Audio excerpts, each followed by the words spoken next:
In this millennial world, we can compare ourselves to our young ones who were born during this era.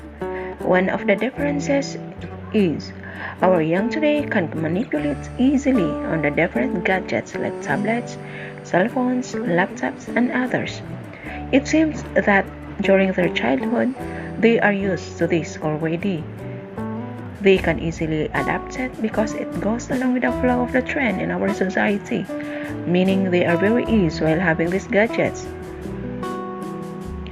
Di maipagkakaila na talagang mas madaling matuto ang mga bata sa mga gadgets ngayon, na mas maganda naman para sa kanilang kinabukasan kasi kung ito ay gagamitin lang sa tama, marami silang pwedeng mapagkakitaan dito, lalo na sa internet. While the people born on the 16th century or the adults nowadays can hardly adapt the skills of what our young age are having now. They could hardly manipulate computers, which are now a vital gadget to be used in our different jobs. Thus, these gadgets are important to us. Yes, of course, especially when you are employed in the private or public institutions. If we are going to evaluate ourselves, even the use of cell phones, we only learn the basic applications. It might be just on how to text, how to use the camera, or how to call. But in some other applications, we are really behind on that. Nakakatawang isipin Karamihan sa mga lola ngayon, tinuturuan na ng mga grade 1 nilang apo kung paano gagamitin ang computer at cellphones. Baliktad, di ba? Pero mas madali kasi matuto mga bata kasi gustong-gusto nilang mag-explore.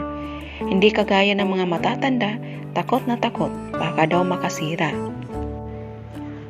So, we must study and practice in the usage of these applications because it really helps us in making our work easier.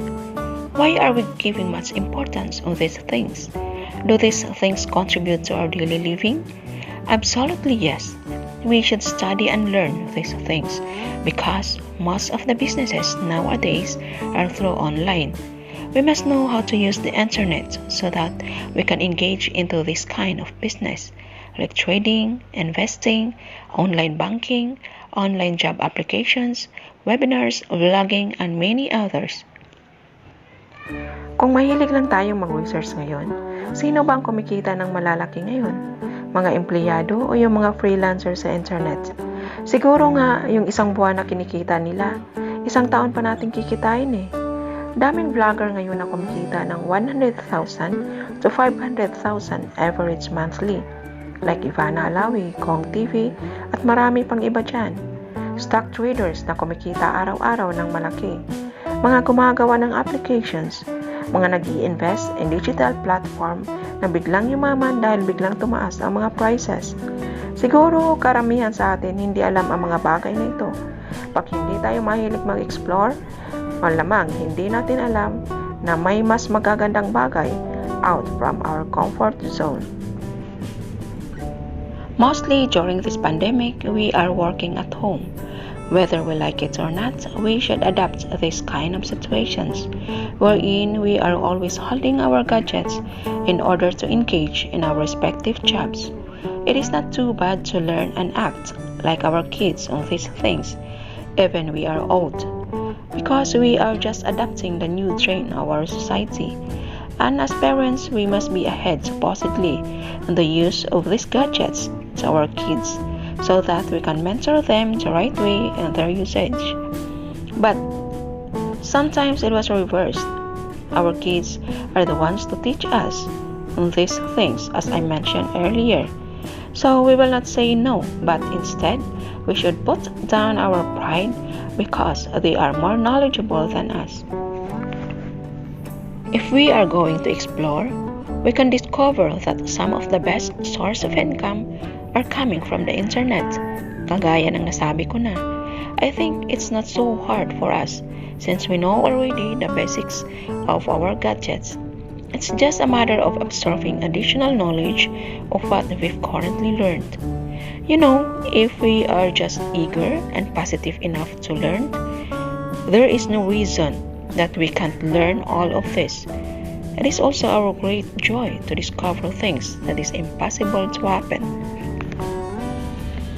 In my own experience in making my vlogs, at first I'm very hesitant to make it. I'm doubtful if I can make some videos. I conducted some researches on the internet. I explored different applications in order to create a video.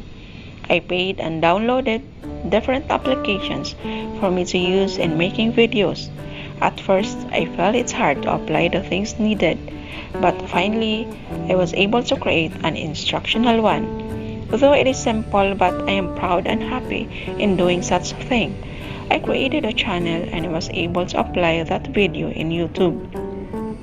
After having published it, I produced another one and more were created. At first, it was not accompanied by voice, but later, I studied how to make it with a voiceover. I've successfully done it, though not perfectly. Acquiring additional knowledge will follow as we are going to move onwards towards our objectives and respective goals. As for this time, without setting aside other things in our daily lives, exploring our gadgets is very important, and we can say that it is already part of our lives. We will treasure it since it contributes much to our daily undertakings. If majority of us will learn and use it wisely, I am pretty sure that many of us will be lifted from poverty. It is just our diligence, patience, and courage as our assets in achieving the things that we are opted to. We will not say that we can't do it, but rather we will say that we can really do it. It's not too late and it does not have any deadline. Why not grab it this time? The earlier the better. The materials are just within our reach by our hands and it is just found in our respective homes. So, it is not hard for us to start. Isipin na lang natin na yung mga nagtatagumpay sa buhay, nag-uumpisa din yan sa hirap ng kanilang mga ginagawa. Ang kagandahan nga lang sa kanila, pinagpatuloy nila at hindi sumusuko.